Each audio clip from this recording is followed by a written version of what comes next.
When it comes up. It's gotta get fixed, but they're on notice and it's. All right, 4:50, let's go ahead and get the drainage committee meeting started. Let the record reflect that Mr. Carter, all members are present besides Mr. Carter. First item, request for authorization for the president to sign an affidavit stating that the parish maintains, purchases and maintains pumps for voluntary drainage districts in effort to have a reduced rate minimum charge with Entergy for the voluntary districts. So I've been working with Entergy on this to reduce some of the rates for the voluntary drainage districts for the pumps. And we need to get a affidavit signed stating that the parish purchase and maintains the pumps for these districts. And then we'll give them a lower price. Huh? on electricity. Yes. To reduce rates. Motion. Motion by Mr. Blanchard, Second. second by Mr. Mathern, all in favor? Aye. Any opposed? Motion carries. Item number 2, request approval for 2022 drainage carryovers. Motion. It's a formality. Every year we have to take the projects already approved. Motion by Mr. Mathern, Second. second by Mr. Blanchard, all in favor? Aye. Any opposed? Motion carries. Item number 3, request approval for culvert replacement at 157 Felicia Street, Ward 3.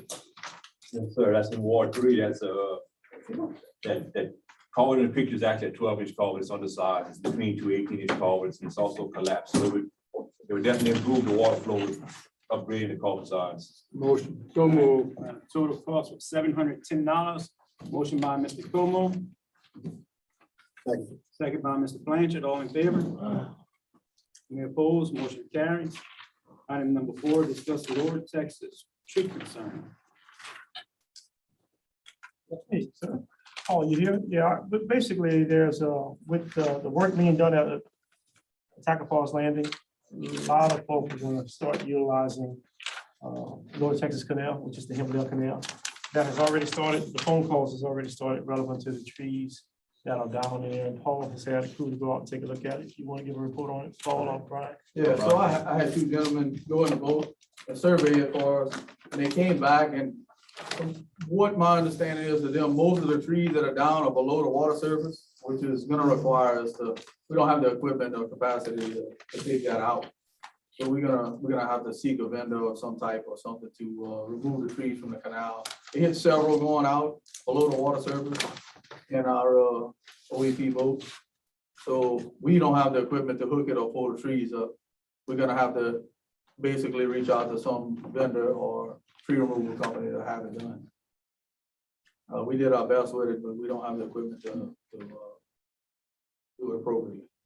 Or you just want to just get some prices. We'll get some prices, so we'll be back with y'all in a couple of weeks. Yeah, see how that comes out. Yes, sir. Yeah. Sure. All right.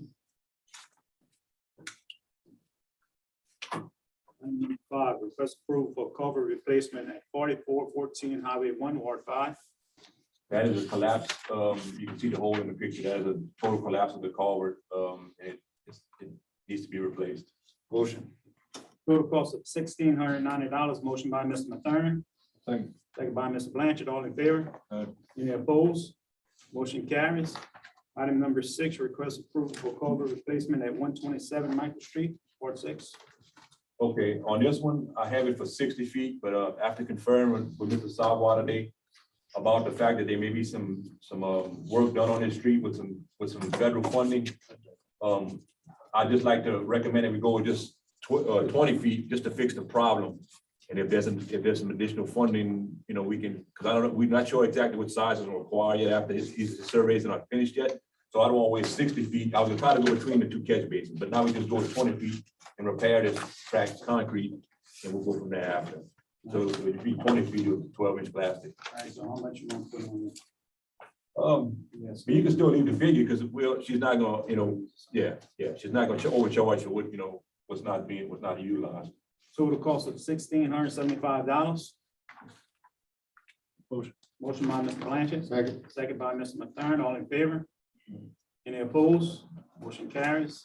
Item number 7, request approval for culvert replacement at 113 Teddy Street, Ward 9. This is a 60-foot stretch of concrete jaws, and there's a hole here and a little hole further down, so the whole 60 feet would need to be replaced. It's compromising the drainage on Teddy Street. Total cost $1,480. Motion by Mr. Mathern. Second by Mr. Blanchard. All in favor? Any opposed? Motion carries. Motion adjourned. To adjourn by Mr. Blanchard. Second. Second by Mr. Como. All in favor? Aye. Any opposed? Meeting adjourned. We'll get the 4:55 Finance Committee meeting started. Let the record reflect all members are present except Mr. Notkin and Mr. Porter. Oh, he came in, sorry. Item 1, approval to pay bills submitted through January 20th, 2023, and they're provided to you in your packet. Motion. Motion by Mr. Mathern. Second by Mr. Diaz. All in favor? Motion carried. Review budget comparison statements for major funds for December 2022. Okay, this time, we're just gonna table this item because we did do final amended, so this is not necessary, but we have to leave it on the agenda for auditing purposes. No action. Item 3, request approval of fourth quarter review for the Chamber of Commerce.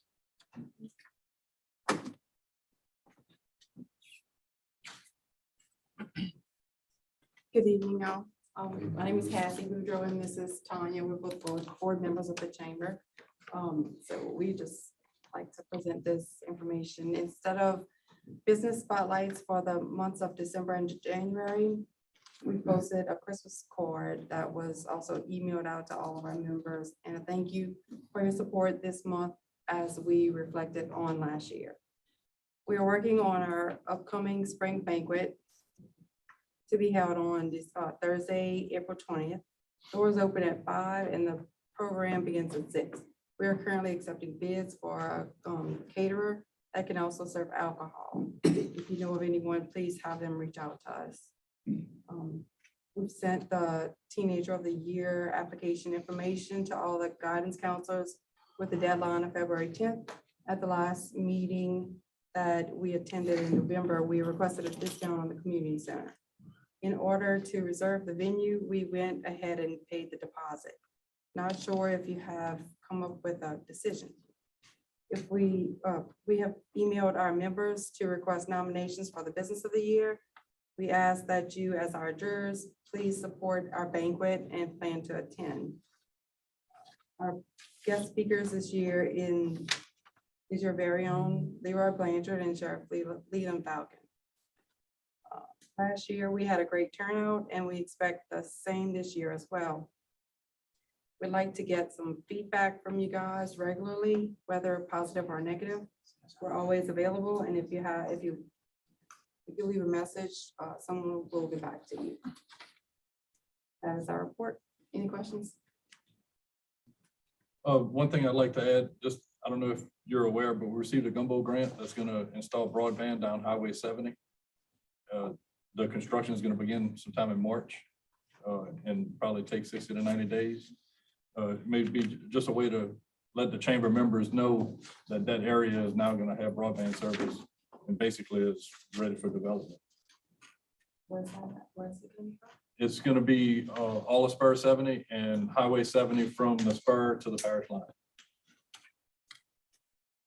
Which includes your business.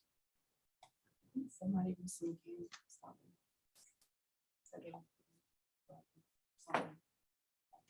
No, it was fiber. Yes, this will be five. It's five, same thing. Thank Thank you. y'all very much. And thank you for accepting to be a speaker. Thanks for the invite. Just need a motion for that fourth quarter allocation. Motion by Mr. Diaz, second by Mr. Mathern. All in favor? Motion carried. Oh, no, Mr. it's Diaz not. is not on this committee. Mr. Alcorn, motion by Mr. Alcorn, second by Mr. Mathern. He was last meeting? Yeah, there was a couple of actions we want to see. I guess we'll take care of it later. I sent y'all the list, and if I asked y'all to review it, that was based on the discussion. If there's any changes to be made, we got to bring it back before this jury. But I'm not sure, maybe Donna had some Something else. errors in copying. Okay, I'll check with it. Number 4, request approval to purchase a grass cutting and road and bridge trailer. So we're in dire need of a few upgrades on trailers and our maintenance crews for the parks and whatnot, we need to purchase another trailer. It's in really rough shape, and then we actually going longer for the road and bridge department because of the length of the culverts. We don't want them hanging off the back of the trailer. So it's definitely a need on both sides. And provided the pricing for you. One grass cutting to come out of general fund and road and bridge will fund the other. This is some 20-foot long trailers? Yeah, that's correct. Both of them. Motion. And both in stock. Is that on state bid or regular? No, no, sir. So move. Got a motion by Mr. Mathern. Second by Mr. Alcorn. All in favor? Motion carried. Thank you, gentlemen. Discussion of settlement offer, Monica Rhodes et al. Versus Assumption Parish Police Jury may be held in executive session. Move on to the next one, Mr. Chairman. Ms. Corey is here now. We can take that. Sorry. All right, gonna get a motion to enter executive session. So move. Motion by Mr. Johnson. Second by Mr. Alcorn. All in favor? Executive session.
Get a motion to re-enter regular session.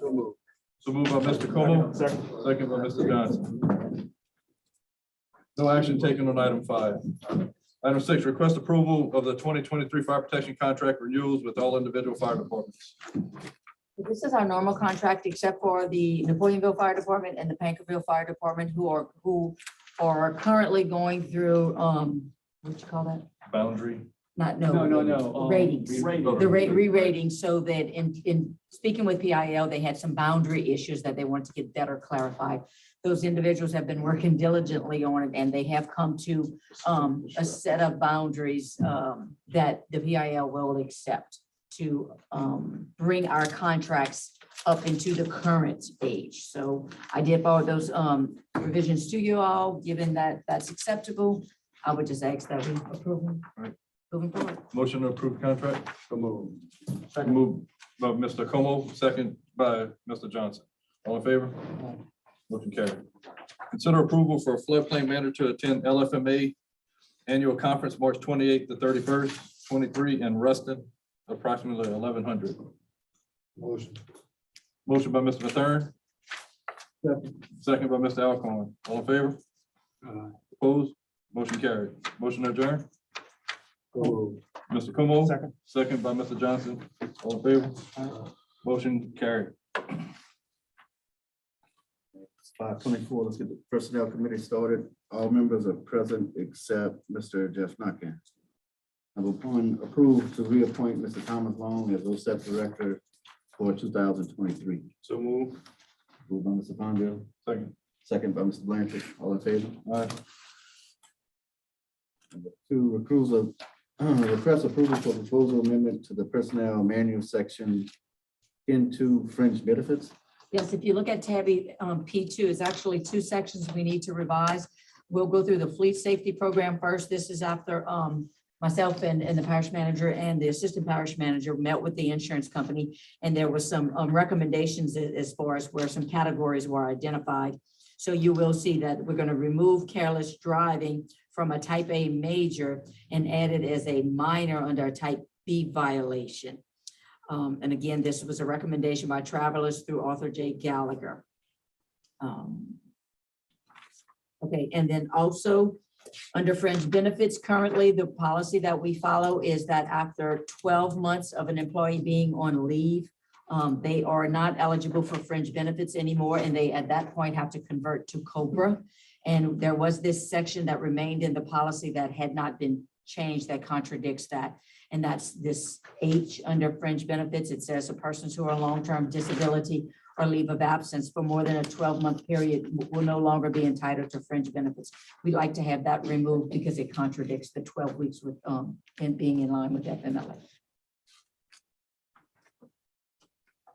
But if you all have any questions. Move. Go ahead and redo it. Motion by Mr. Como, Second. second by Mr. Blanchard. All in favor?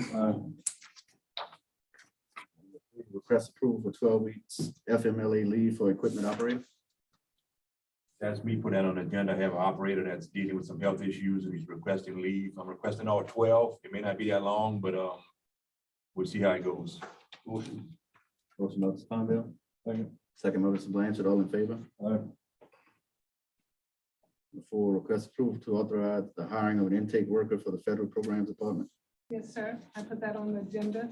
Everyone should have received a handout concerning the job title, the salary range, grade 4, step 17, duties and responsibilities and qualifications. On the next page, and my reasons for the request for the intake of worker 2. Additional program, LIHEAP, that's the water system has been, assistance program has been added to our program. And we've been having an influx of clients seeking assistance. We've had an influx of clients with disconnection notices. The Council on Aging used to assist with the commodity distribution in Bayou Lewis area. I found out about 2 months ago that they will no longer be providing us with assistance. We have to do it on our own. And the near future of the housing community.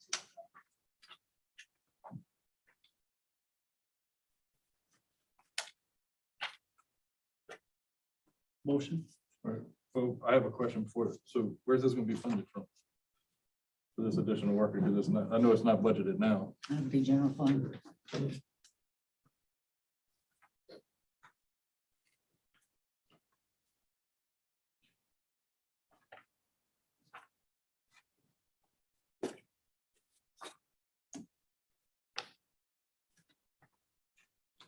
And I see. Yeah, I got a motion on. Motion by Mr. Alcorn, A second.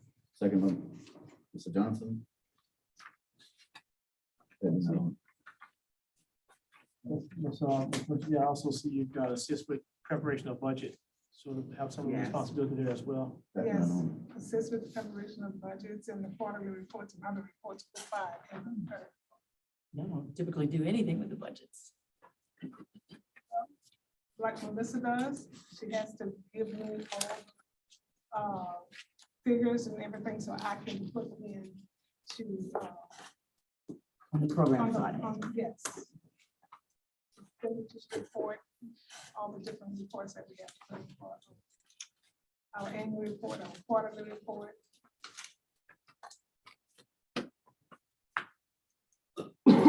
Motion by Mr. Alcorn, That's what, I've got my name listed here by engineering and personnel and all. The question to be on there, I don't know why Donald doesn't have that included on there, so I didn't realize I wasn't.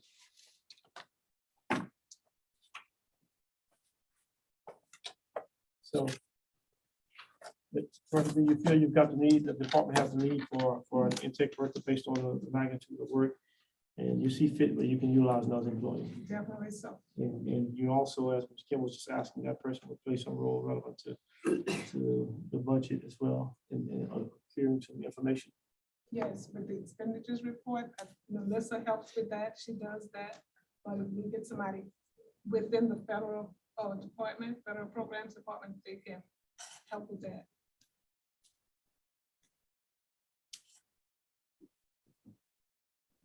But come on, I have to ask, I do. can the budget sustain this employee right now, or? I Is don't it even, concerns how because much- all we've heard what is that is- the general What fund is- is. what is the we're annual- big what's negative. the 30 to annual 47,000. 30 to 47. I thought I wanted this. I mean, they very well maybe could. We may just have to, when projects come in the year and we have to have a match or things like that, that's where we gotta be called, throw caution to the wind. It's like, where's the money gonna come from? General fund. So it's a give and take.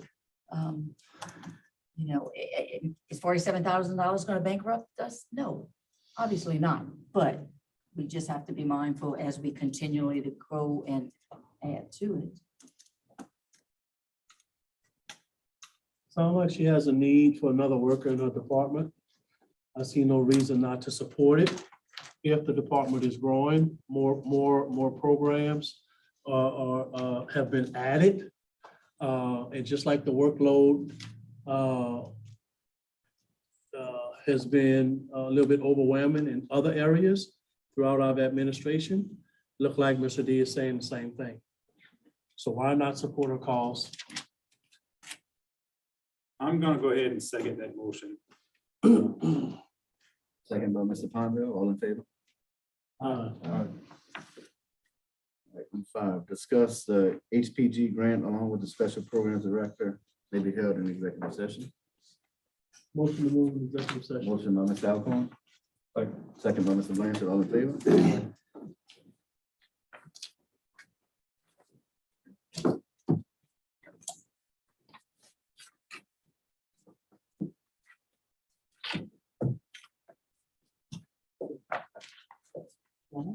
Yes.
Motion to re-enter regular session. Motion by Mr. Blanchard.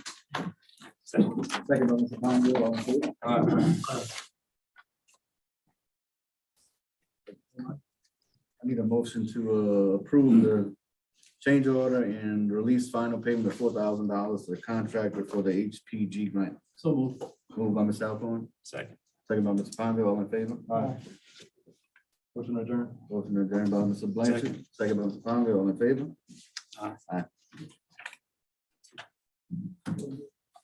Next, we'll go ahead and start the Road and Bridge Committee meeting. Let the record reflect that all members are present except for Mr. Nakane and Mr. Carter. We only have one item on the agenda to request an update on the 2020 road overlay program. Mr. Sawa. On the 2021 road overlay program, there are only very minor things to touch up, and that's a couple of tie-in driveways and some minor shoulder work at best.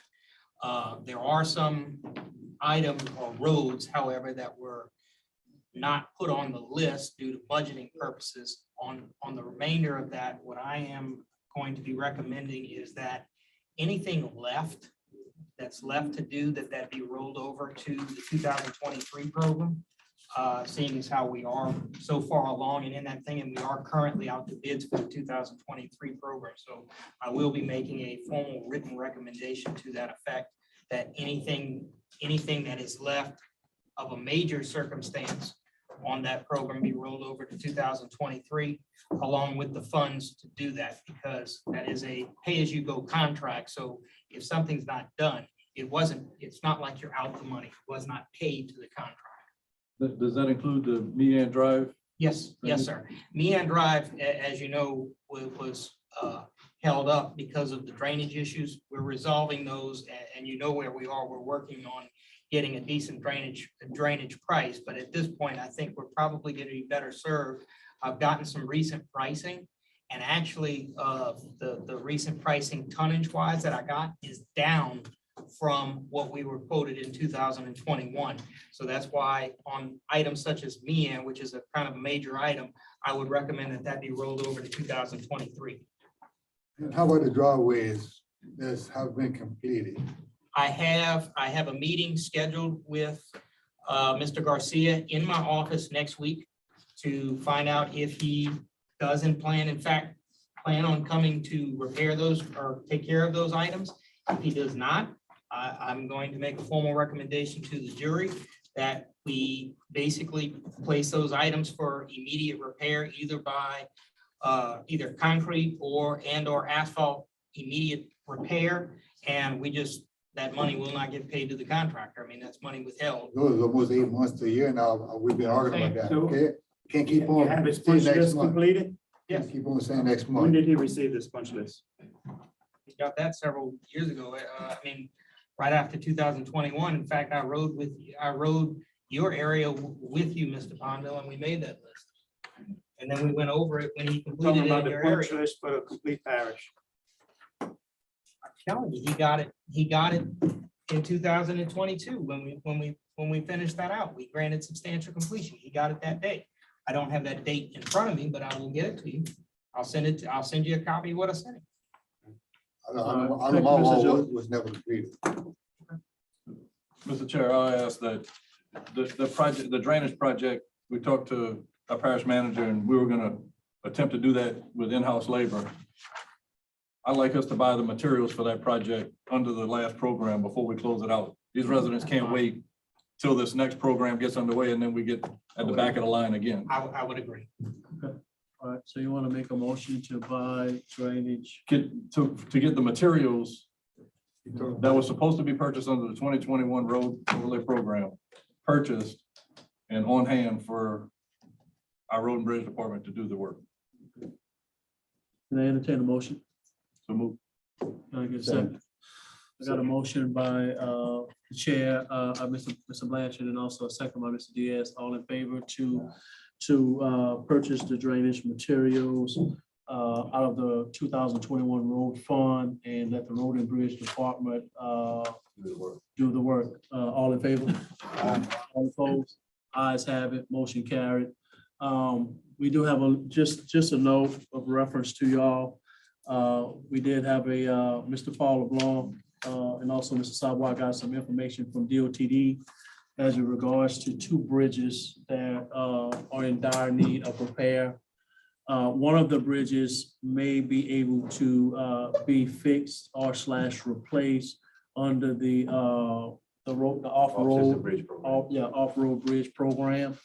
But I will be entertaining a meeting with Mr. Sawa and Mr. LeBron to take a look at that other bridge. We may have to take some funding from the 2023 road allocation to go ahead and fix that bridge. So I just want to give you a peek under the tent. I'll come back to you with further information. Can I entertain a motion to adjourn? Oh, that was the bridge in Milos. That's the no, latest that's separate No, bridge. That is- separate bridge. There's two actually, both bridges in Balos have deficiencies. The one that we closed, that's a separate issue. The one on LSU Road has a scouring deficiency that will require some repair work. Also, the Ruta Cajun Bridge, the state's telling me it's gonna be up for replacement. So that would save us having to repair it. If they're gonna replace it in a year and a half to 2 years, there's no use for us to repair it. So that's the deal with that. What's wrong with the Horse Steel Bridge? It has some scouring issues under the wings on both sides on the abutments. The states came in and inspected and said that the bank is scouring out to where it's getting washed under the approach to the bridge. So Mr. Sawa look at it. We actually did the same work to that bridge on Bayou Drive last year. It was the same issue. You just come in and pump some concrete under it, and there's simple repairs to it. Okay. I know that the bridge is not over. No, sir, it's not. That's what threw me. No, it was nothing, there was nothing structural on that bridge. No. It was simply. Just the washing. Yeah, just the Okay. wash. All right. I'm good. Motion Motion to to adjourn. adjourn. Motion by Mike, second by Mr. Blanch. All in favor? Motion adjourned. Meeting adjourned. Okay, we'll start with the engineering grant committee meeting. All members are present. First item is except for Mr. Jeff Nuckett. First item is update on the grant by the grant coordinator. Hello, good afternoon. I just wanted to start by saying congratulations to Mr. Leroy in his new position. All right, so lately I've been working on the TAP program, Transportation Alternatives Program. And I'm specifically working on the Belrose community. We would like to increase the connectivity within this community. We're gonna connect along LA1 and LA 308 and just tie the whole community together to give the residents a chance to walk and bike as they please safely. Moreover, I'm also working on a second application with the same program for Gilbert to Patty Park, and we're gonna try to connect the Dorseyville neighborhood to their park. And then moreover, I'm also working on the RAISE program, which is another surface transportation program. Eligible activities include roads, bridges, ports, airports, and even smaller projects such as walkways and bike paths. And I would like to discuss to hear different projects the jury may have in mind for us to apply for this program. There's $1 million minimum as well as an 80-20 match. And also for planning projects, there's no minimum if we just want to go that route. So Leonard, it's my understanding for the Transportation Initiative Program, that's through DOTD. So just to add a little bit more specifics, Leroy, I've been at the forefront of this too, is to connect Belrose from the Belrose Middle School all the way back to 998. Have a crossover to the pedestrian bridge in front of Belrose Primary, connected from Belrose Primary to Freetown Lane and going back south to the Louisville community. Am I correct? That's correct. All right. So there should be, there's some type of match within that transportation initiative program, Yes, sir. There's But a when I- 5%. 5%. Yes, sir. But when I looked at the raise program, Mhm. that can be paid in low to moderate income areas, that can be paid 100% along that same corridor, dealing with transportation initiative, bike paths, sidewalks, et cetera, right? Yes, sir. So are you planning to tie both of those grants together to supplement that 5%?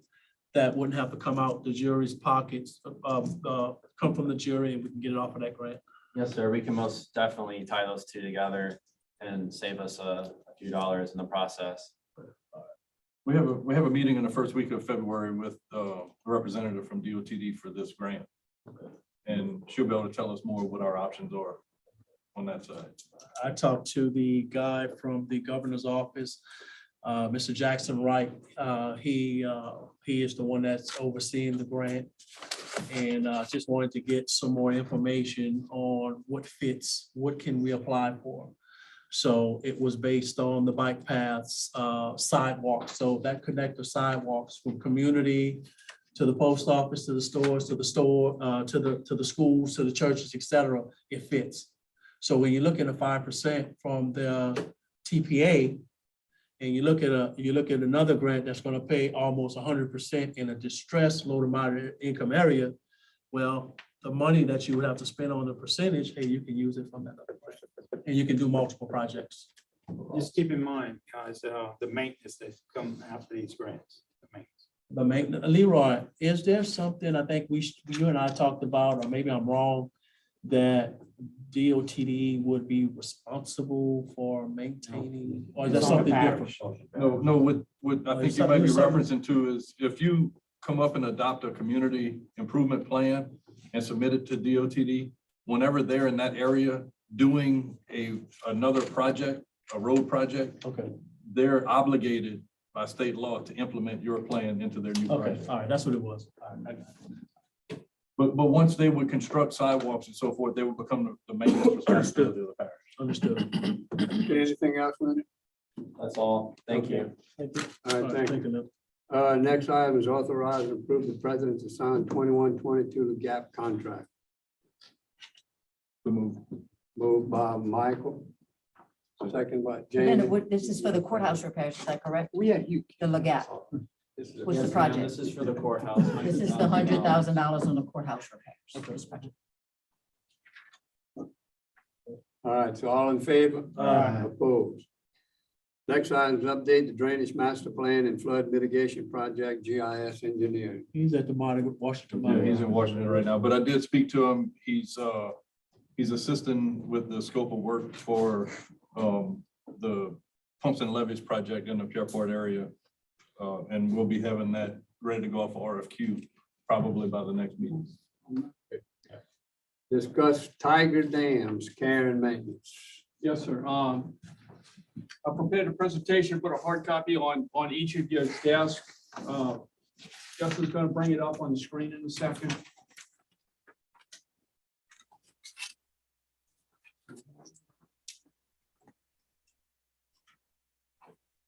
So the first slide we talked to, when they were purchased, they making a liar out of me, Justin. No, it's behind you for some reason. It's not on that one. Okay, that's fine. So they were purchased in 2008 and 2011. The total spent was $430,242.63 by the parish. So we have 15,500 feet of Tiger dams. They're in 50-foot sections. So the current condition, these are pictures of where they stored at. You can see the parish barn. Lay down yard, they're in 2 trailers. When you open up one of the trailers, that's what it looks like. When you look at the yard, you can see it's stored out in the environment. And there's some stored in the OEP warehouse. So they're in 3 different locations. So as I said, the Tiger Dam's stored in 3 different locations, currently not being maintained. We don't know what is serviceable, what is not, but when they were last deployed, and they're not stored correctly. So what's your plan of action? I'm gonna go over that. I'm gonna give you 3 courses of action. So the solution is to inventory what we have, pressure test what we have, repair as necessary, clean, and store in a trailer, what we can store in a trailer, and the rest we'll store properly in the warehouse. You can see on the picture how the contractor, how the vendor they were bought from currently stores these things in these type of containers, those black containers. So the first course of action is to do nothing, and it has no impact to any budget. Negatives are we're not able to deploy them rapidly. We're not sure what is usable, and it could impact the local community by flood water. Second course of action is to use parish employees to clean and prepare and these things. You know, the positive is little impact to the budget. Negatives are parish employees are not trained on the equipment, what cleaning agent to use, what is needed to patch these dams if they don't hold pressure, and a lack of manpower to complete the task. And the last course of action, the third course of action, is to hire a contractor and put it out on bid. The negative is an estimate would be, it would cost almost $70,000. Like you better start pressure washing. I'm not pressure washing. I'm not pressure washing, but there again, I'm asking the jury, what do they want to do? So I spoke with Sheriff Falcon. He's here tonight. I mentioned this to him. Right. And he said that he would definitely let us borrow some inmates if they were available to help clean the tiger dams. That way it definitely costs us a lot less. It costs a lot less, but there again, we're using some of Mr. LeBlanc's personnel to supervise.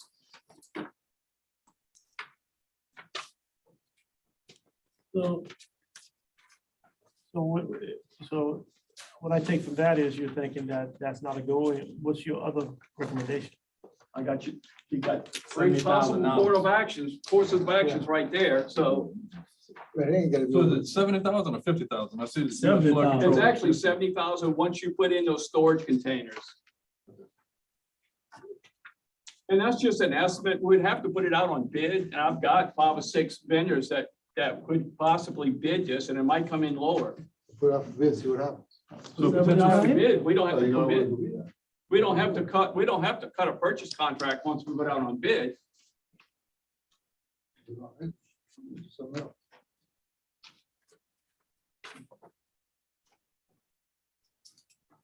Why some of them stored out in the yard? So I can't answer that. I inherited that. I mean, I see where they had room in them buildings, they could have stacked them in there. Was they maybe bad or something? I don't know what's bad. There again, I know they were deployed, 2 or 3 years ago at Pierport. And I would imagine once they took them down, it's before my time, this is how they stored them. As long as the barn's still looking like this today. Yes, sir. Center barn is actually number 2 yard. The number 2 yards, not the board. Right, I'm sorry. So it also, as the director of maintenance, I can tell you, from a maintenance standpoint, the workload we already have, it's not possible to accommodate that massive of a job at the moment. We're over obligated and we're working as fast as we can to get these projects done. It's just not gonna happen from our standpoint. We'll help as much as we can, but Well, look, we have plenty of projects. the ones that's out there in the yard, to me, they would probably be the worst ones. Yes, sir. We couldn't have some employees check a few of those and see why they, were they busted or something? Mr. Irvin, there's tons. You can start, and you got a long ways to go. They're 50 feet in length. 50 feet Yeah, they're long. 50 foot long, That's a and lot. then, You have to fill them with 600 gallons of water apiece. yeah. It's a lot of labor intensive work. Well, what I'm talking about is finding out why those are in the yard. Yeah. But it just If stacked. they were busted or something, maybe they wasn't any good, they put them out there. No, they just stacked. So I believe what happened with Mr. Irvin is they were deployed under a state of emergency, had a lot of help, that all the employees were assistant. At the end, whenever the flood waters receded, they were picked up as they could with the way the manpower was available. and they just didn't have the manpower to pick them up the way they were supposed to be picked up. Yeah. So they could have threw them in the trailers with the others. So we have some hazard mitigation funds that your office received. Is that the funds we use to pay the light bills and such? That's EMPG. That's EMPG. Okay, I'll look into the hazard mitigation funds and see what we can utilize, to see how much we have. Yes. Did hazard mitigation funds come from the last hurricane? Didn't they come out? Wasn't it about 4 million? Yeah, we're supposed to, you had sent me an About email on that, that the $4 million. Yeah, amount we was got gonna be money. coming in. Yeah. Just for an example, the hazardous mitigation, the last go round funded the building, that building that John got built in the back of the yard, Okay, the storage okay. facility. So I mean, it would be a viable, I would think a viable project. But My understanding on hazard mitigation funds, they have to be in the hazard mitigation plan, and flooding in Pierpont is in that plan. So, I mean, this is primary use for that. So I can't see why we couldn't, but I'll pull the string on that. So, Mr. Tom, is it by law recommended that we have to use a certified agency to do that? To do what? To pressure test them or, I mean, we had vendors that did plenty of pressure washing for us. We may entertain and ask those guys if they'd be willing to follow a protocol to do that. I mean, it's not out of the realm. It may not cost as much. We may save. No, I think that might be a good way to go about it, but we do need them to be stored to where they are. Oh, yeah, absolutely. Yes, we agree on that. We can help out on the. Worst case, we're gonna need to purchase those plastic containers. Right. And I can buy them from Uline at saving the parish some money. And I got the prices in the presentation, how much it would cost. I mean, we're not talking a lot of money. I think we talked right about $7,000 to buy the plastic containers to store these things properly.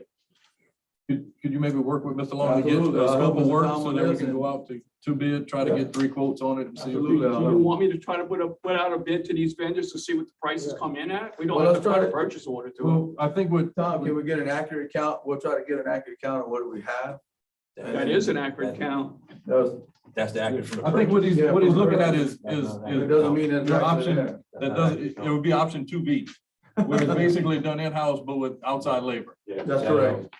Yeah. That's not accurate count, because they Yes, have no problem. I'll help him out. But, you know, but I don't think, No, we nobody know knows what it's the accurate busted. count is, that's correct. yeah, I don't think Each anyone one can of get them it. needs to be tested. Correct. Each Absolutely. and every one of them. Absolutely. Okay, So we're gonna purchase, let me make sure I understand exactly what we're doing. So I'll go work with Brian, that's not a problem. Brian's gonna work with a contractor to see about pressure washing this equipment. In the meantime, once we get it pressure washed, we're gonna try to store it properly in those plastic tote type containers, which we'll purchase right about $7,000 to put these things in. Right. So that'll be after their pressure wash. After they pressure wash clean, clean and dry, because we don't That need should them. be, store them, and then these containers should be part of the scope of work That's that this correct. contractor will Yeah, provide. absolutely. After they properly repaired, if necessary, then we'll put them in the container. And the Once it's vendor dry, that they were purchased from, that they were, was it US Flood Control, has a online video on how to pressure them off and such. So we can work with Brian on that, and that way the vendor that comes in Where's to the money clean coming them. from for the purchase of the containers? I'm sorry, Where's the money coming from for the purchase of the containers? to try to use hazard mitigation funds on that. Okay. If not, I'll get what you can before we do anything. all right. Next item, request approval to add Gilbert DePetty Park Master Plan Improvement Project to capital outlay. Yeah, Mr. Chair, Mr. Lusky stated at one of our previous meetings that we still had time to put some capital outlay projects on, and I would like to add Gilbert to Patty Park. We have a master improvement plan that we've been working on. And yes, it's gonna be at the bottom of the list, so it's worth a shot. So I'd like to make a motion for that. I have a question for you before we add it to it. Where are we gonna fund the 25% match? That's gonna be the 25% match. Basically, I'm only gonna be requesting hopefully $500,000. We got Leonard, land water conservation grant. Where are you with that? Where are you with the land and water conservation grant? Where are you with that? Yes, sir. Still working on that application as well. So we're looking to tie that grant in. And that grant will be used for my match. And that's why I'm not going out for so much dollars to go ahead and do that big project. So I have to have a match for the land and water conservation. So that 25, so once I'm awarded that grant for land and water conservation, I'm going to use that as my 25% match off of a $500,000 that I like to apply for. And then vice versa. I can use that same $500,000 and that'll be my match for the You're year. gonna have to be very careful, Leonard, and make sure these funding sources can be cross-matched. It can be. I checked on Okay, so you have your motion on the it. floor. I can use state with federal. When we find out after the fact, we still gotta come up with the money, so be sure. You can use state with federal. You can't use federal with federal. You can't try to get two federal grants and have a match and use those together, but you can use state funds and match it with federal dollars. How much is the match for land, water, and conservation? I'm shooting for 1 million and I have to have a 50% match. So that's the money I'm going at after we capital outlay, which is a $500,000 to match that.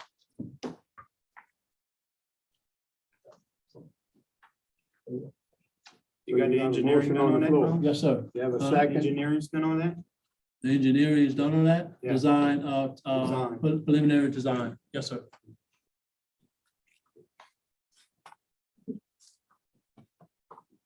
Motion on the floor by Ron to approve the Gilbert Patty Master Plan Improvement Project into the capital outlay. Second by Mike. All in favor? Opposed? Request approval for a 4-foot hardship variance on the side property line located at 6080 Apollo Street in Ward 6. Okay, I had a constituent come in a couple weeks ago requesting a variance. So I told him the process. He got the letter, got his neighbors to sign it. He's requesting 4 foot on the side of property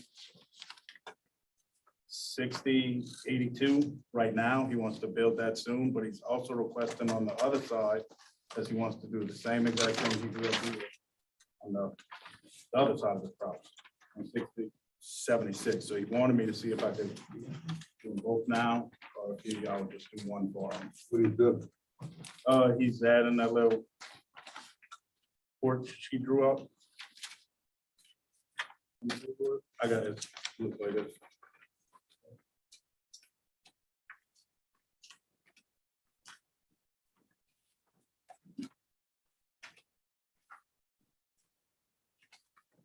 So it's gonna go behind his trailer or his mobile home. But it appears from his description here that the part in question is he wants to put a new roof over the existing mobile home, and the existing mobile home is within He wants to put a 8 roof, feet. and then it is within 8 feet. So he wants to put a roof and then come back and build a little deck that he has drawn up right here. It's open wall there. It's not a frozen deck. It's open. I'm pretty sure it's gonna be. I didn't ask him out. I have the feeling that it's gonna be an addition. Probably close. Feeling like I talked about.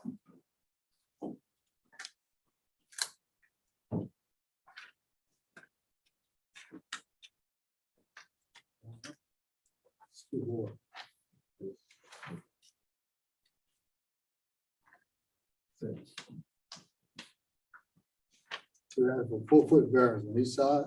Yes, sir. And he wants to do one side right now, he's just asking for the other one, so you don't have to. Did the neighbor sign on the other side? It's on both. What neighbor sign? Yes, sir.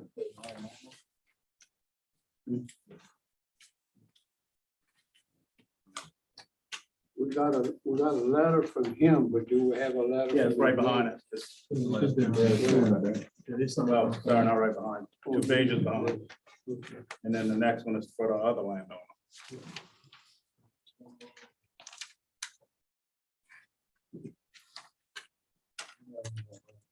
I'll make a motion to grant the variance. Okay, motion made by Leroy, second by Ron, all in favor? Opposed? Next item, request for a 5-foot hardship variance on the side property line located at 141 Home Run Parkway in Ward 7.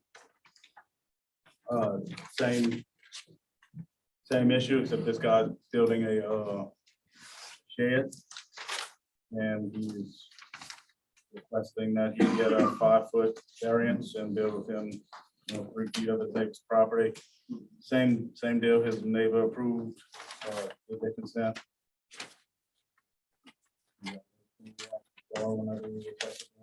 Whenever they request variance.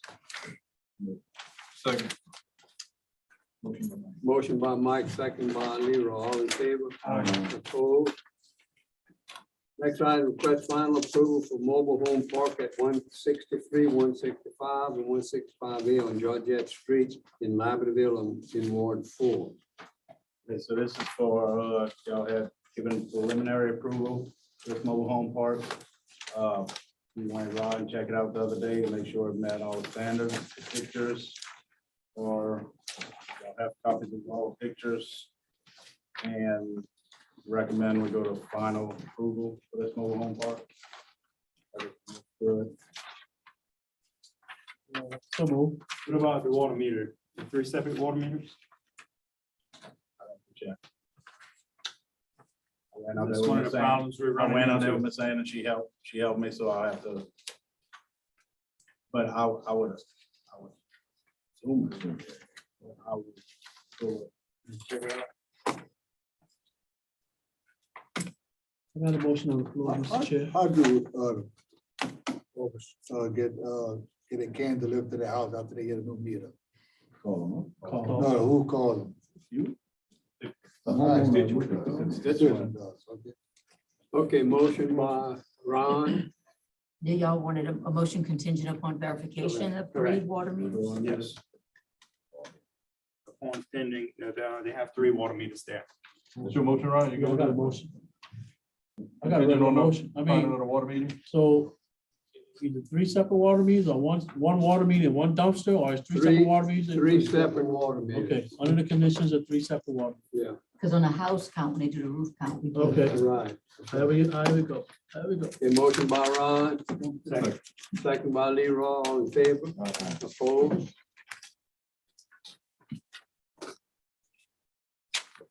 Next item is update on repairs to the airboat. Okay, so, this is a little bit of the history of the airboat. So the airboat was bought in October 2016. The trailer was bought the same month and year. Airboat cost the parish initially almost $32,000, $31,725. The trailer was $724. It was purchased with Go Mesa and CRI money, so it was purchased with grant money, federal grant money. My understanding from talking to Mr. Blankenship, the airboat's got 19 hours on it, runtime. We put it in the shop because there were complaints that they couldn't get any power out of it. It's been in the shop. Probably respectively about 3 months. I made contact with him multiple times. We both tried to contact them. Tom also tried to contact him, and as I spoke to him Monday, I gave him a directive and said, okay, by Wednesday at lunch, you need to send me a report or an estimate on this vessel. If not, we are come and retrieve our boat.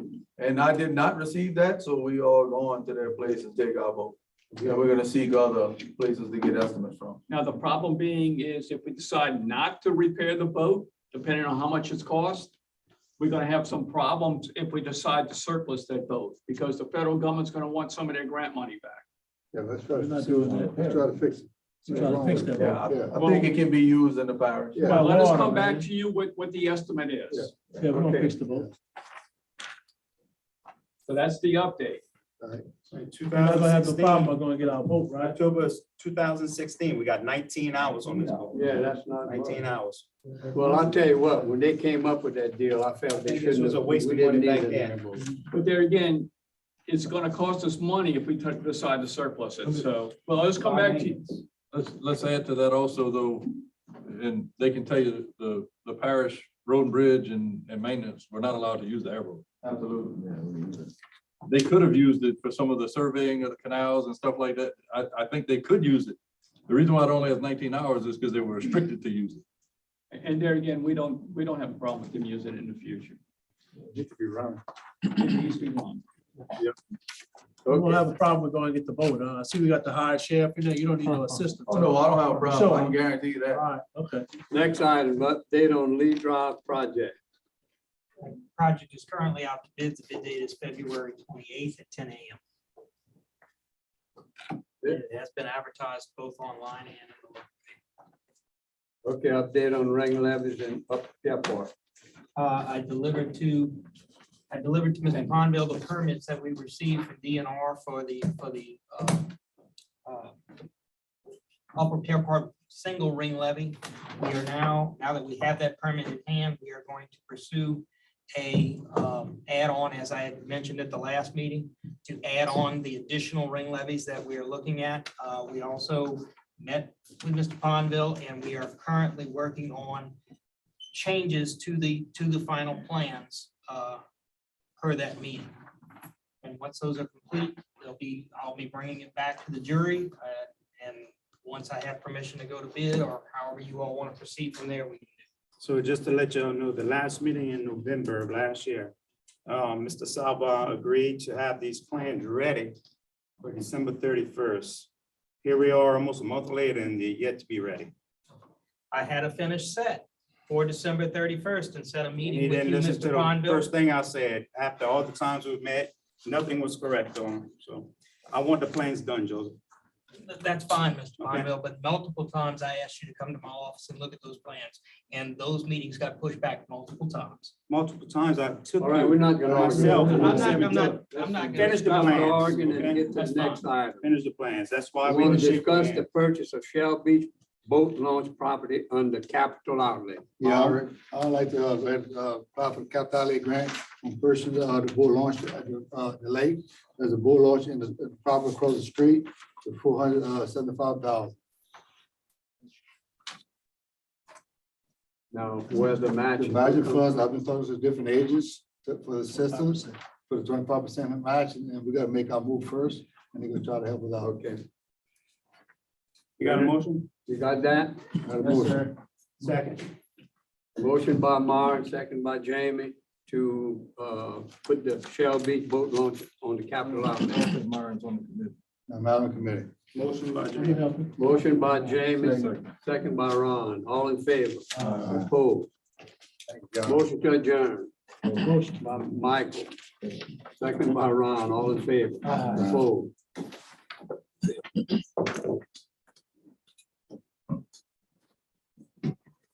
We'll call the order the regular meeting of the village jury. Everyone please rise. Let the record reflect that Mr. Carter and Mr. Nakan are not present. We'll have the prayer led by Mr. Johnson and the pledge led by Mr. Ponville. God who teaches us by sending the light of his Holy Spirit into our hearts, grant that by the light of that Spirit, right judgment may be ours, and that we may forever find joy in his guidance.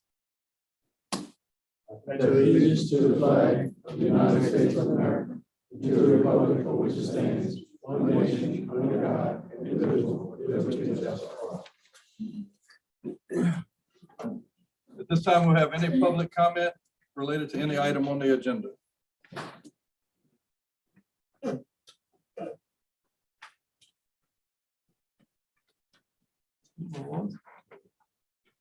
Any public comment?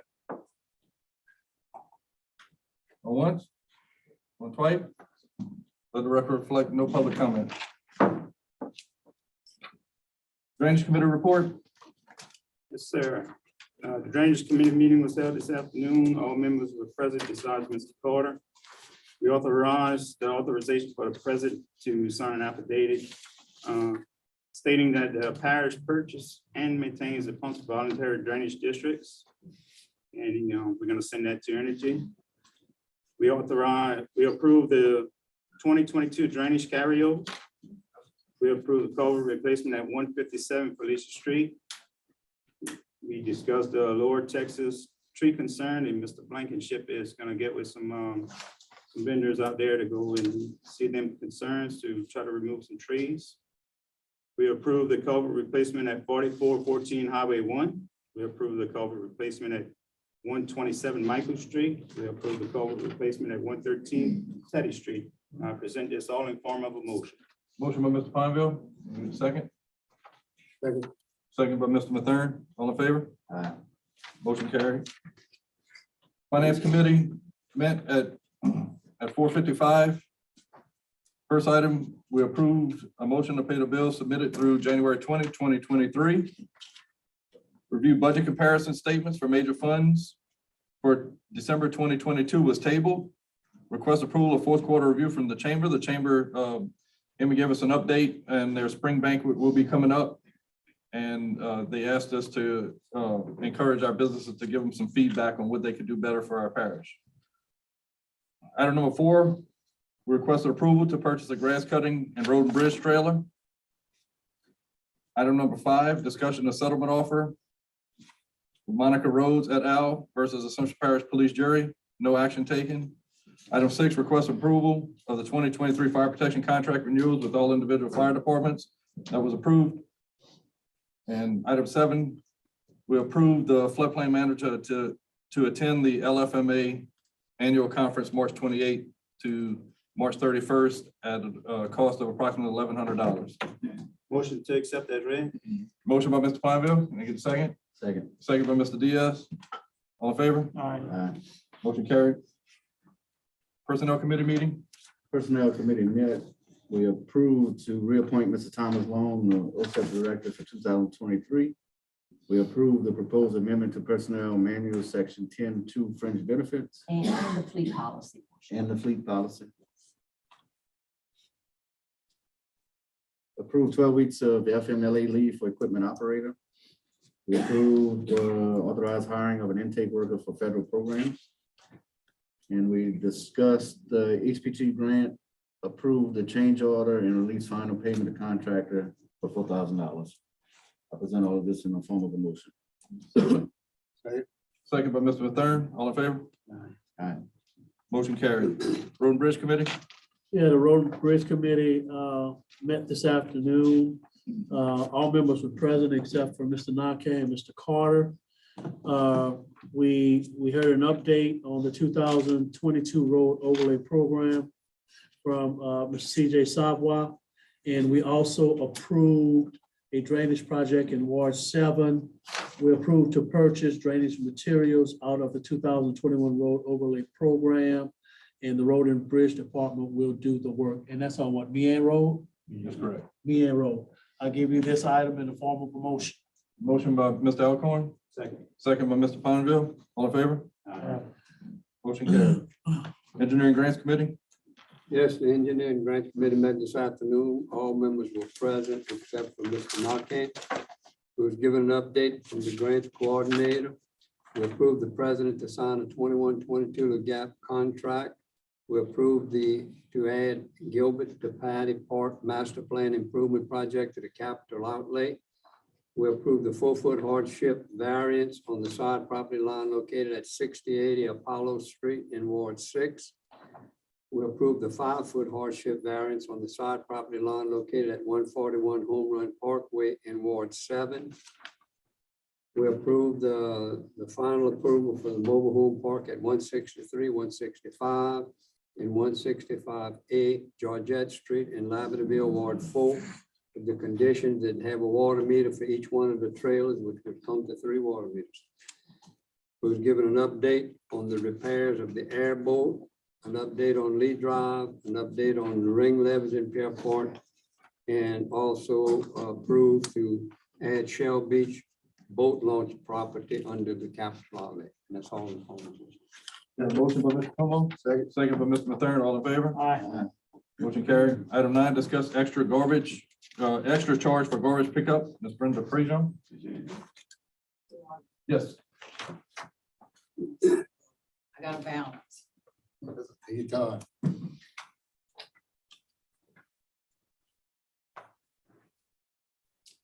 Can you please state your address for the record?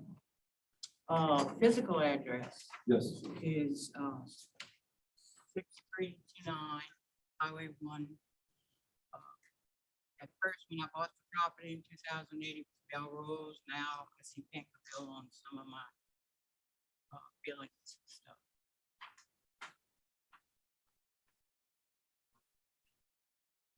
Okay, so what brings you here tonight?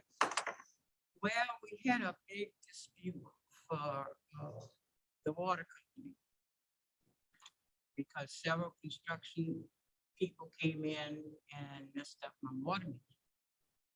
Well, we found out February through August last year, the meter could not be read.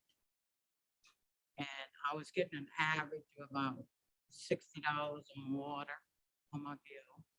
And that was about right. But then when it came about they put a new water meter in for 3 months, I had to pay an extra some money just to keep the account open while we was deciding whether or not with the new water meter, what was the average gallons that we were using. So we did that. So I paid $300 and something to them. And then the next month I've had 2 billings and it's gonna be going on the 3rd one. They charging me an extra $25 for my daughter's mobile home in the back of me. Now we all on the same line because that's how the property was purchased. But the only thing we did when my daughter's mobile home was put there, we put a 2-inch line from the road all the way to her mobile home. Anyhow, I did not order or get a second garbage can to be charged that, and I did not think that was right. So I called the water company. They told me I had to discuss it with the board. And that's why I called to get on the agenda. So I'm paying an extra $25. And my daughter probably has maybe once a week, 1 13-gallon garbage put in mine. And I normally just use it now once a week. I do not use it 2 times a week. And it's been like that. I've been there for 12 years. And what happened was the lady at the water company questioned me why we weren't paying 2 trash pickups. And I said, well, it's all in my mom's name. It's her property. They allowed me to tie into her water meter. And they said, well, you take it from the parish, from the jury, their money. And I'm like, I don't know anything about it. So once we battled this water bill for 3 and 4 months, the lady called me because I had been talking to Bernard myself through text and pictures. And she told me, well, what we're gonna do is starting now, which is the 2 months she's talking about, the past 2 months that she's got extra charge because I paid a water bill. It's just all in her name. And she says, so many thousands of gallons is considered a 1 household, even though if you own 2 households on a property. And if you go over so much $10,000 to 10,000 gallons of water, then you're gonna be considered a 2 household on the same property. And we never approved. They never said, they never asked us, did we approve? Did we want to dispute what was what?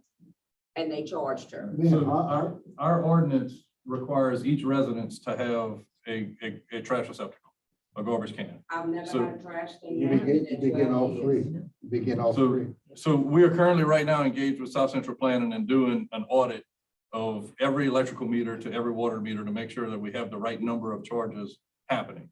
So in your instance, we do have multiple cases of this where more than 1 residence is on a single water meter. Correct. And for the most part, they are charged, the ones we know about are charged multiple garbage fees, 1 for each residence on that property. And she told me that whoever this lady is, she's only been working at the water company either since 2018 or something. So she don't know what the power, Well, I know that before, we're but doing this study right as of now, this now- audit, to make sure that we do have a 1-to-1 with every residence to garbage company. So actually, what you're owed, the second garbage fee is required because you have a second residence on the property.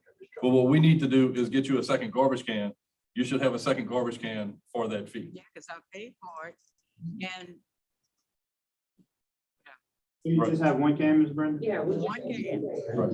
And I usually put it out on the Friday. Yeah, you want to do Once a that. week. So what happened, they just changed over to the meter with two people. So the people with the garbage, they didn't know. So now all we have to do is call them, give them her address, and they'll bring her another garbage can. So I paid for 2 months, and probably coming up, my next bill is gonna be 3 months with one going. We'll get you another. We can't pay you back, but we get you another. Well, that's what I need to know what to do, the direction. You know, we're gonna take care of ordering that can and it'll be delivered to your address.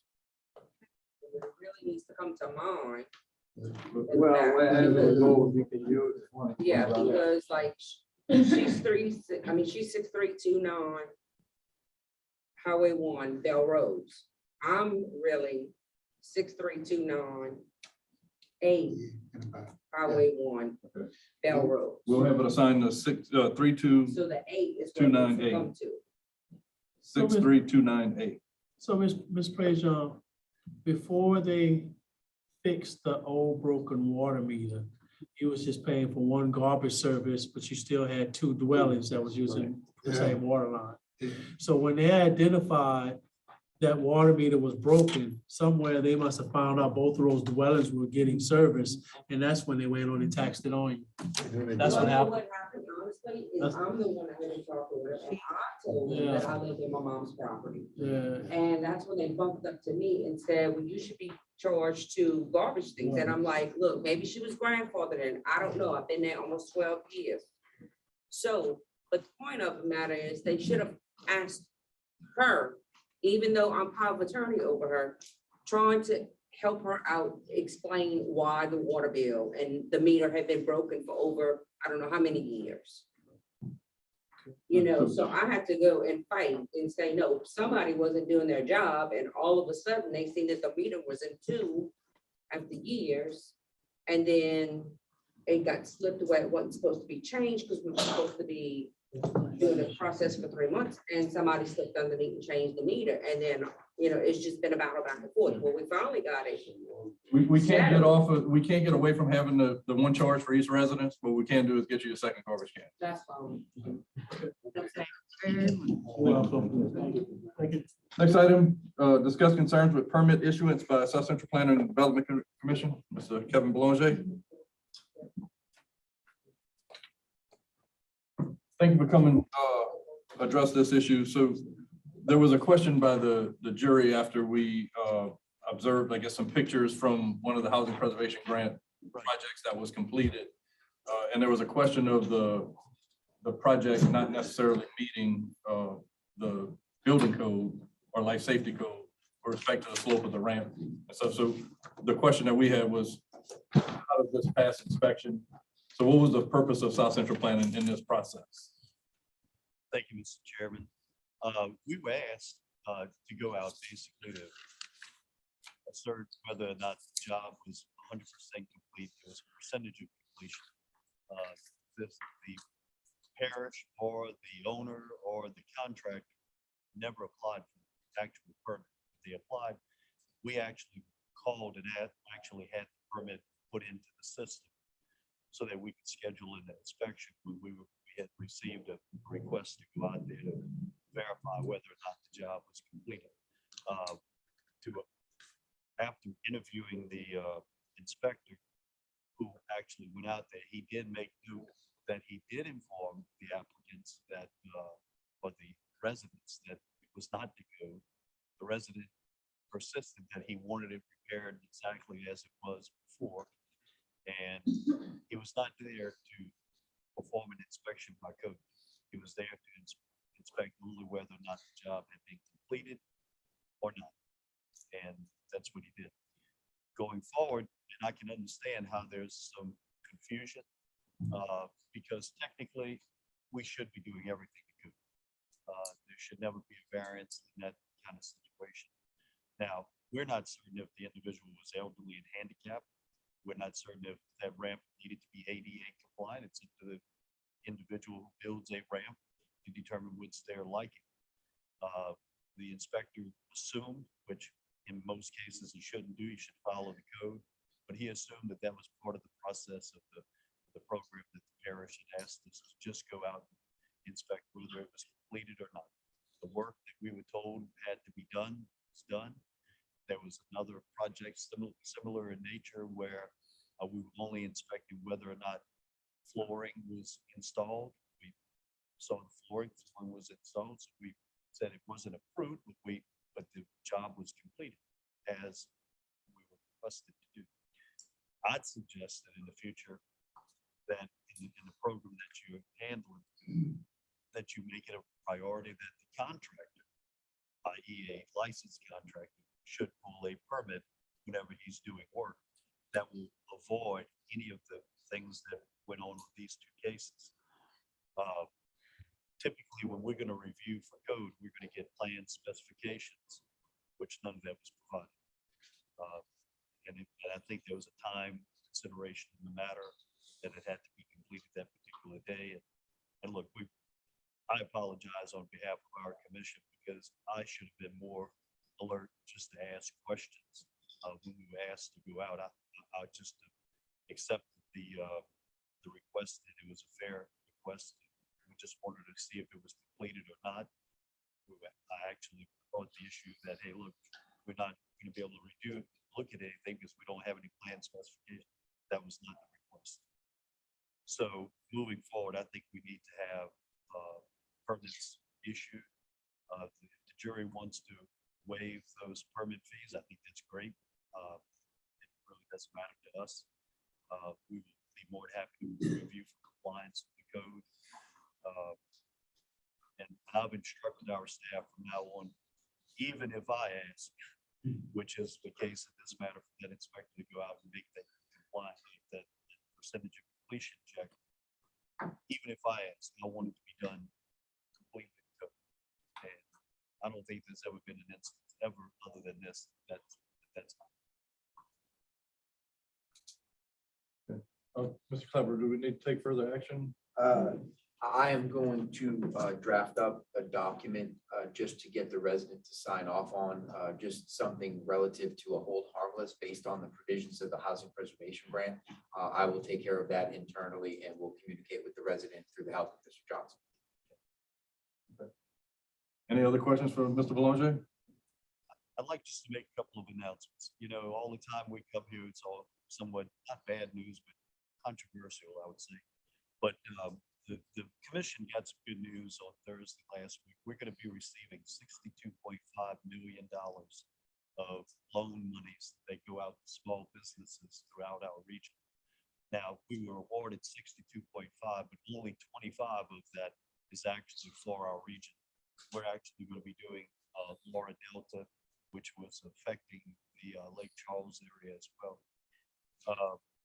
I hear you talking about a lot of grants, Mr. Alcoa, and we've been steady to try to get approval from the LMA and the Police Jury Association to become a bona fide grant writer, which I would assume that we would, given the history of our commission and the amount of capacity that we have. We met with the LIDA Corporation, which was the entity formed out of both. They went through a grant writer exercise to qualify people. We did do the interview. We were the only commission in the state to take that track. We interviewed for about an hour and a half. We haven't heard anything. I'm assuming that we're going to be approved, but what the good part about that is if we are approved, which I'm very hopeful we will be, is that the LMA and the police jury put aside $25 million. 20 million of it is allocated to provide local match on projects that you all may go after. I heard a lot of match tonight. And 5 million will be appropriated to the actual grant writing of any project that you would want to undertake. Now that would have to be through the approved grant writer, which would be either our commission or some other third party throughout the state. But I'm hoping on behalf of this body and the rest of our region that we're selected. As I've said, I think we're going to be chosen. That is to write grants for the IIJA initiative. Y'all are familiar with that, the Infrastructure Investment in Jobs Act. There's a lot of money out there floating around the state that we can apply for. There are numerous areas of interest that we can go after. And I'm very optimistic about that. Just wanted to update you guys. We are going to meet our deadline with both the studies that we're undertaking right now for you, the solar farm and also the water meter rectification study as we just talked about. They both are going smooth. Everything's going accordingly. In fact, this Friday, we're handing in the report to St. James on their solar farm initiative. You guys are a little different than them because they have parish-wide zoning or what they call land use development. You don't have that. You will have to get things or have you consider things to be placed in your subdivision regulations. But going forward, we're very hopeful. We've been doing a lot of good field work, met with a lot of these solar farm developers. Got a lot of data back from many parishes who have undertaken this initiative already. So we're excited about getting that report to you. Just want to make one last comment. CDBG is obviously coming up. There's going to be a lot of derelict structures, wards made by CDBG because of the past hurricanes. Hope you guys take advantage of that with your grant writer, or if you need assistance with that, we'd be more than happy to help you. We're currently working to close out 2 grants on your behalf right now. I don't know the specific names, but I know we're closing them out. That's going very well. And other than the situation with the permit request that you have me today, I think things have been going fairly well. And look forward to continuing our good working relation. Excellent report, Kevin. Question mark, do we, a question for you. How urgent is it, or is it any urgency in us coming forward with our projects relevant to the funding that's available relative to those funds? So the IIJA initiative, that look, we are ready to roll because I think they're going to look to try to turn this money over as quickly as possible. You know that this is an annual award that they're trying to get through the legislature. They were appropriated like 25 million.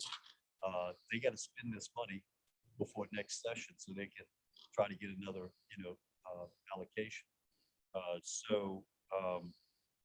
IIJA will involve infrastructure.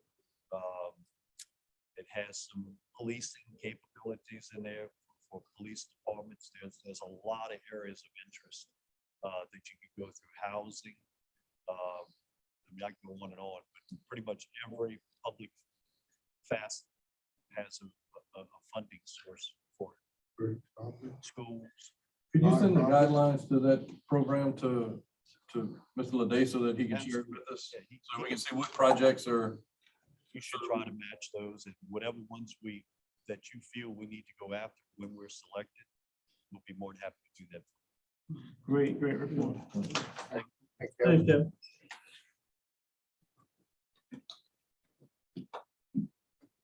Number 11, discuss updated language pursuant to the Assumption Parish Noise Abatement Ordinance.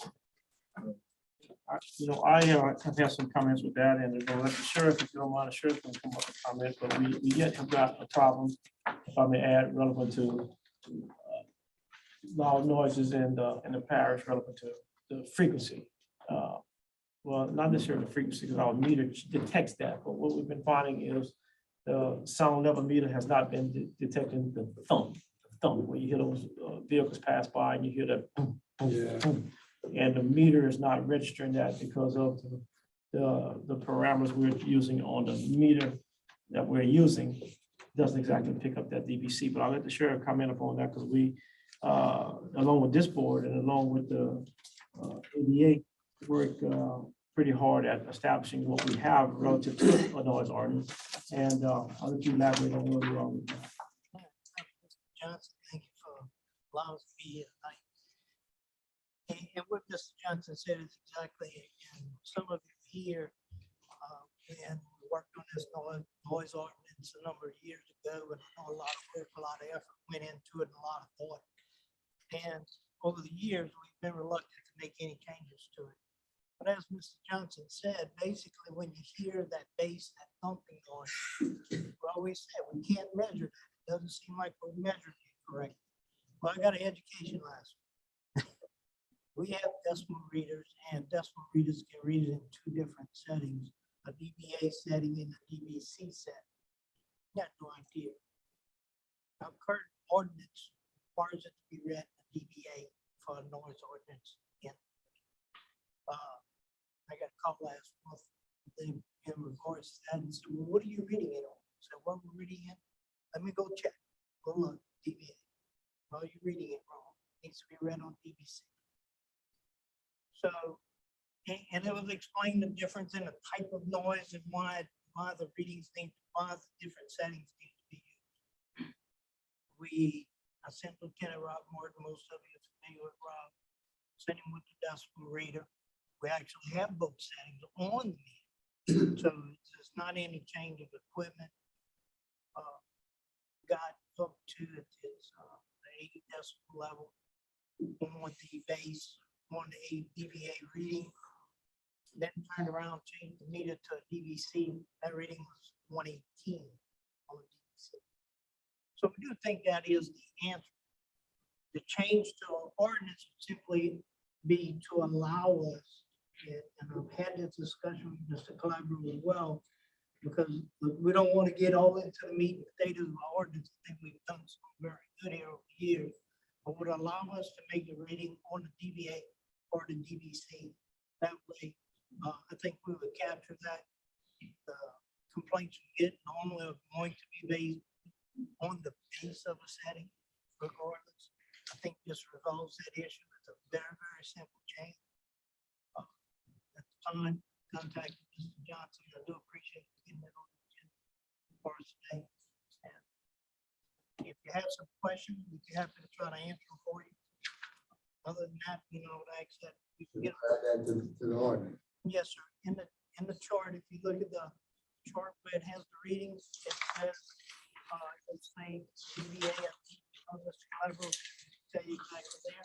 I think Mr. Clever will be discussing putting that more DBC. Correct. And there's very minimal changes that need to be made, 2 items under the definition section, and then a change to the table.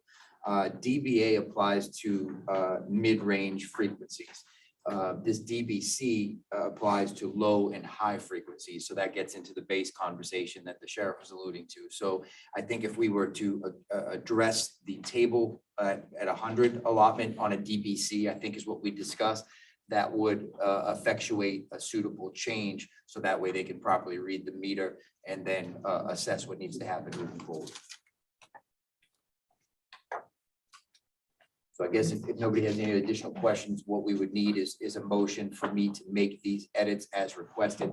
I believe from there, we would have to call for a public hearing after you all are able to review it and then take it accordingly as far as the action is concerned. I'll make a motion that we allow the ADA to make the necessary changes to accomplish this need.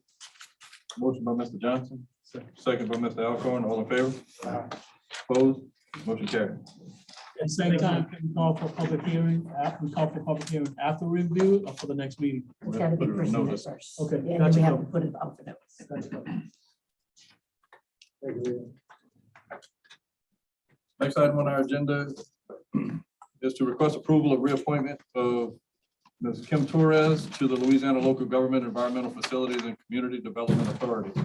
This is the board that ties into our bond issue. If you remember when the gentlemen were here, part of the contingency was that we had to have a member on the board. So we meet once a year and they reimburse me for, I think, $350 to go to this meeting. Still want to be a part of it? Yeah, it's fine. It's an interesting meeting. Motion.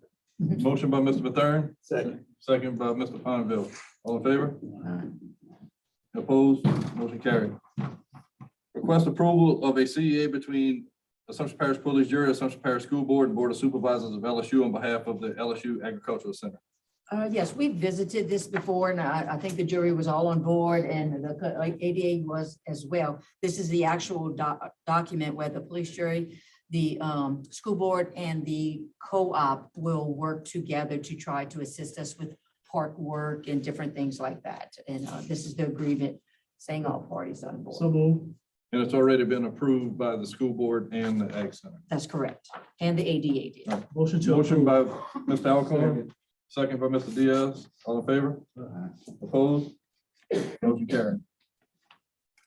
Approval to adopt a resolution approving the holding of an election in Knott's subdivision gravity drainage district number 1 in the parish of Assumption, Louisiana on Saturday, April 29, 2023, to authorize the renewal of a parcel fee therein. It's a renewal. Motion by Mr. Palmville, second by Mr. Mathern. There's another election. So we have a quorum, so we can take a vote, right?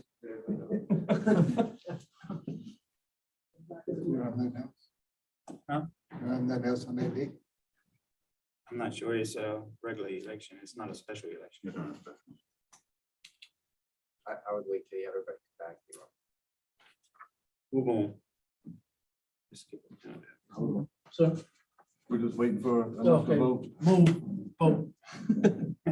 All in favor? Aye. Opposed? Motion carried. Approval to adopt ordinance 23-03 to levy derelict structure charges totaling $7,774. Motion. Motion by Mr. Mathern, Second. second by Mr. Pineville. All in favor? Aye. Opposed? Motion carried.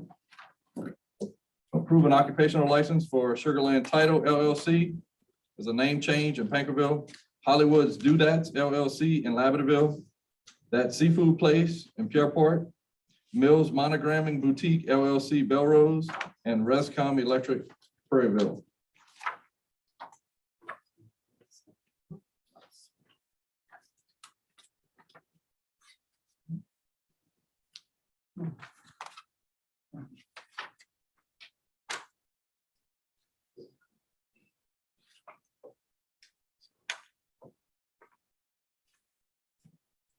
Anybody have any questions on any of these?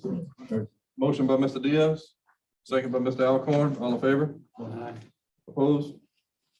Motion carried. Update on dozer repairs. Mr. Pineville? So the dozer's been in the shop for some time now. I hear that we have 1,000 hours on the dozer. I was just trying to get an update on it to the rest of the jury. That way we could decide what we're gonna do with this piece of equipment.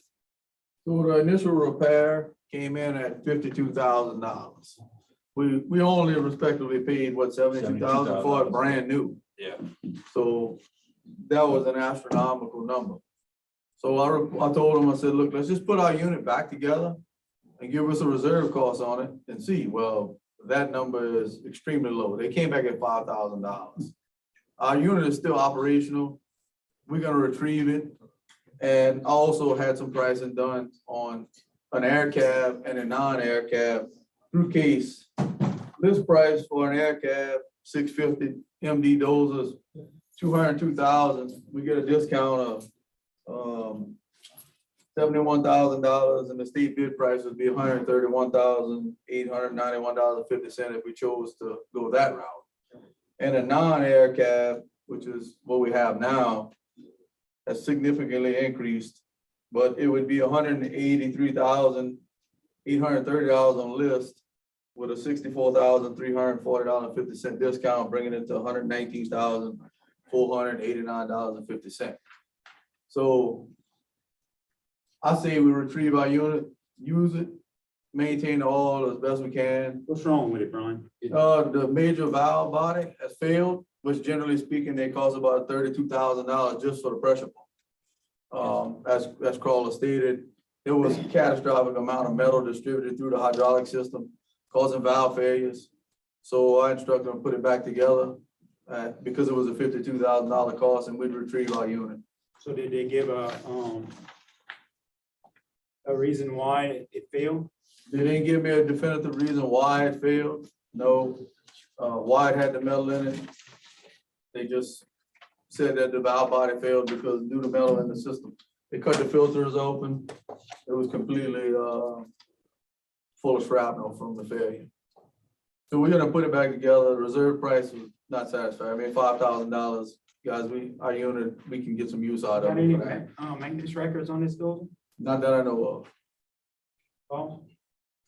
You know, the top dog, Crawler exactly is the one that has been maintaining it, so I'd have to check with them. We don't have any in-house records, but whenever Crawler has done the service work on it, that we had for all changes in the 250 hours and that type of stuff, I'd have to check with Crawler.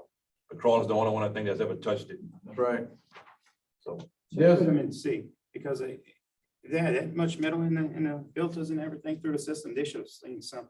Well, and like, and the issue we have with it too, Jamie, it's not an issue, it's off tracking, so it's not like, it can be utilized. We don't do any level precision grading with it. We just push trees and clean lots with it, so an operator can deal with it where, you can utilize. Just pull into one side. Correct, that's correct. It's not a critical issue whereas, it can be utilized. It's not unoperable, Yeah. but we do have options to purchase if we choose. So is that, we only have one dozer? Well, I have one door. Is there some way we can look and see if we can tie a new dozer equipment in some way to use it as towards to drainage projects? And we can. For sure, we can top our levies with it. We can do also like we did Work on levies with it. the other equipment, if that's something we need. Yeah, I think so. I guess right now, a question of throwing how it out usable there. it is. Do we need a new one or is this Well, one usable for? I would recommend that we purchase a new one based on the fact that we don't know how long this. No, we don't know gonna how long last. it's gonna deteriorate. It's not gonna get any better. Trying to find a place to get the funds. I It's a understand, need. and it Got work. is used for drainage. So I don't see why we couldn't purchase it. Go through Gomez and get it that way. We don't have the capacity to trade that one in. Correct. Can't trade it. We're gonna have to I'm retain it check with regardless. this. We cannot trade it in. We cannot trade it a piece of public equipment. Salvageable value for it and then put it out for bid. That's And the correct. salvageable value that they recommended to me was $5,000. That's what I'm saying. It's We're not. not gonna do that. We're gonna retain it. Yeah. They're gonna turn around and sell it. Yeah, tugboat ain't. But I would also recommend if we're gonna go purchase a dozer, we go after the air cab due to the fact that we may be operating in a wooded condition and we got ground hunters that may come up and, we need to protect our operators and the people that are doing that. Yes. For safety hazard. Understood. And it gets extremely hot. Correct. Yes. Yeah, I think the last piece of equipment, the key is just to be able to track it to some ongoing maintenance, part of a I maintenance. got you program. covered. We're working on it. If you can do that, then Yep. that's the. We're gonna track the maintenance on that. Yes, ma'am. So I'll ask Ms. Torres that we put her on the next agenda in To look at the the funding. engineering grants committee to look at the funding. And as per case on state contract, the price of the dozer is $131,891.50. That's a 650. That's a 650. It's a big one. 2023. That's the same unit we have now, Okay. but it's an air cab. We'll look at it next Next week. week. All right, cool. No further action on that item? Next item, submit a letter to DEQ to request they investigate poor water quality and reports of dead fish in waterways of North Assumption Parish. I know several residents here from the Fairport Bayou Corn area. I don't know if any of you had reports, but we do know that there was in the last, really over the last 6 weeks, I would guess, is probably the time frame for this year. But every year, this same problem persists. And this year, it seemed to be a little bit worse. And some of the residents went and do some investigating. Plenty of residents called DEQ to come over. Wildlife and Fisheries came, do some investigation. And what we're asking, I guess what I'm asking is the jury to show their support for this area. We just allocated over $20,000 to a restocking program and we have something killing fish. We have to address this issue. I'm not saying that in this letter, we're going to acknowledge or blame any particular industry. We're just asking DEQ to do a thorough investigation and report back to us their findings to know if what the residents have found is the true source of this and what corrective actions can be taken so that this doesn't happen again. Motion. Motion by Mr. Mathern. Second by Mr. Alcorn. All in favor? Aye. Vote. Yes, sir. Would it be in order for a few residents to voice their concerns so the jury could realize the significance of this problem? You don't have any problem with that? No. Oh, go ahead. limited to 3 minutes. Each. Yes. Well, I mean, I'll just say a couple of words. I'm Dennis Landry. I own Sportsman's Landing at Viacorn. This problem has been coming up year after year. The last 3 or 4 years, it seems it comes up every year. It's getting worse and worse. And it impacts not only Viacorn, but Grand Bahia and the entire Lake Barrett Basin. I mean, our wildlife and fisheries, our fisheries area is slowly being destroyed. And maybe slowly is not the right word. These fish kills come every year. So, you know, if one of my neighbors wants to get up and say a few words about it, Yeah. I think I'd like to hear from. Yeah, they some of them. come in this time of the year, and what's involved in this time of the year? Sir, It comes at this time of the year, and what's involved in this time of the year? we all know the elephant in the room. Okay. Nobody wants to acknowledge the elephant tonight. But what we can acknowledge is that DEQ did apply or allow for an emergency permit for discharge from one of the sugar mills that was right before the fish kill was noticed. So this is in the watershed from that region. But we're gonna ask DEQ to do a thorough investigation and report back to us on what they find. DEQ did do, they were involved in this and reporting and issuing that temporary permit. When did they okay them to dump that water in the sugar mill? I guess that would have been, does anyone know the date? Was it December that emergency permit was issued? I think it was sometime, about a couple of weeks ago, but there was another fish kill right after Thanksgiving. That fish kill was worse than the last fish kill. I think last fish kill wasn't any fish enough to kill, so that you just kill out of dead fish. I think it's also important for the police jury to be aware. My name is Bob Deaton. I live a few doors down from Dennis. But I think it's important to recognize that without naming a particular sugar mill, the sugar mill that is associated with this problem, and for which I have photographs and movies of the valves that were open, so I know exactly where the discharge point is. This particular sugar mill, which is located just north of us in the next parish, at a town on the Mississippi River, is in the process of building an expansion to the sugar mill right now. If you go and tour the facilities, you will see under construction enormous foundations being built for what they call another train to the sugar mill.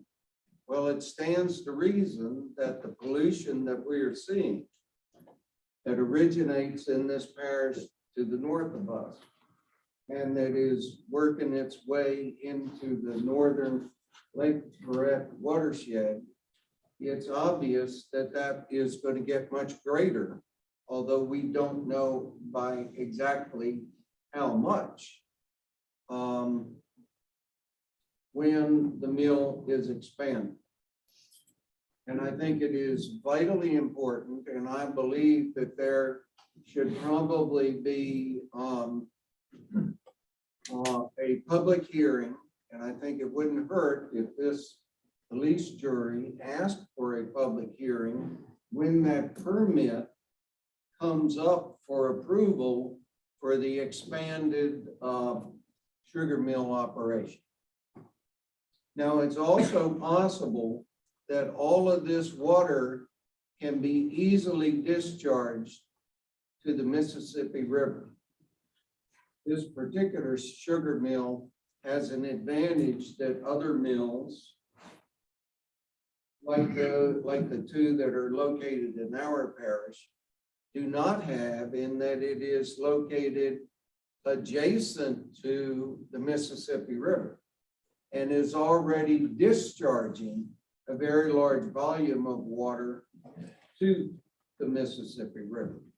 And one would think that in an environment of an excess condition, that piping and valves could be installed that would allow this excess polluted water.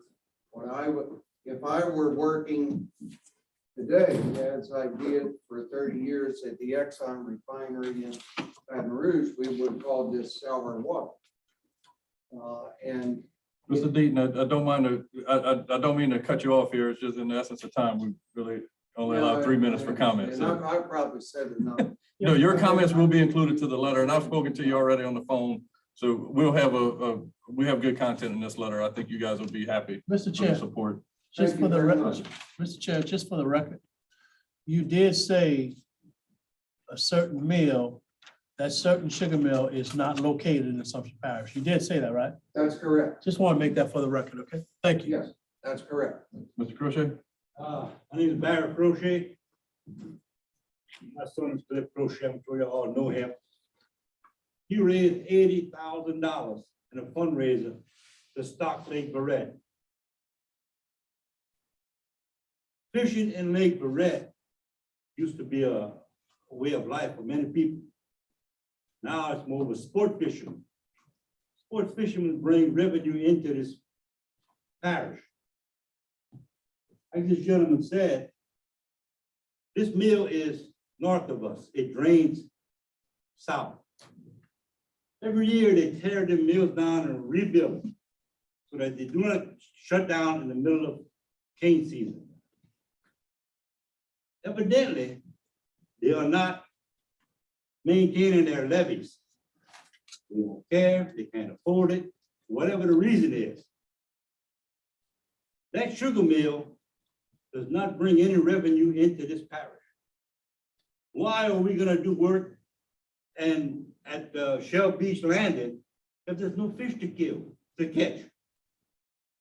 I mean, we should not have their polluted water coming down on us. Pump it to the Mississippi River, pump it to by the Poosh, don't send it to us. We don't want it. I was in Grand Bayou just a couple of weeks ago. Asian carps floating. Fish floating. Come on, man. We don't want their trashy water in our parish. You're gonna rebuild your mill every year, you're gonna expand your mill, that's fine. The cane industry is getting bigger and bigger and bigger. Do something with your wastewater. Protect your levees, inspect them. DEQ does not have the right, in my opinion, to tell them to dump their trash in our waters. Pump it to the Mississippi River. Thank you for sharing your comments. And I know I have an appreciation for this issue that's going on, and I think all of us do now. And we can Maybe we should get St. Mary Parish involved in this because they're downstream of us. They get some of this pollution also. And is there any fine? The wildlife and fishery come in here and say, look, y'all polluting waters, you're gonna have to pay a fine. And this is where DEQ is gonna have to answer the question because they're the one permitting this release of this Where's effluent. DEQ? What gives them the right? Tell them people, yeah, y'all can dump your trash with these people, don't worry about it. That ain't right. I certainly Isn't that right? understand. Your job, fellas. You'll represent the parish of Assumption. Fight these people. It's wrong what they're doing. It is wrong. Thank you. Thank you. Thank you all for coming. And look, I can speak personally for it. The fishery in the Bayou Corn area is nowhere near what it was just 7, 8 years ago. You struggle to catch a limit of fish anywhere in Bayou Corn. You have to go further into the lake. This ain't the first year that happened. No, it's not the first year that it's happened. This is been a steady decline. That's correct. Down to Amelia, down to the Gulf. And every year it's a little work. Motion to adjourn, Mr. Chair. Got a motion to adjourn by Mr. Alcorn, second by Mr. Johnson. All in favor? Motion carried. Thank you.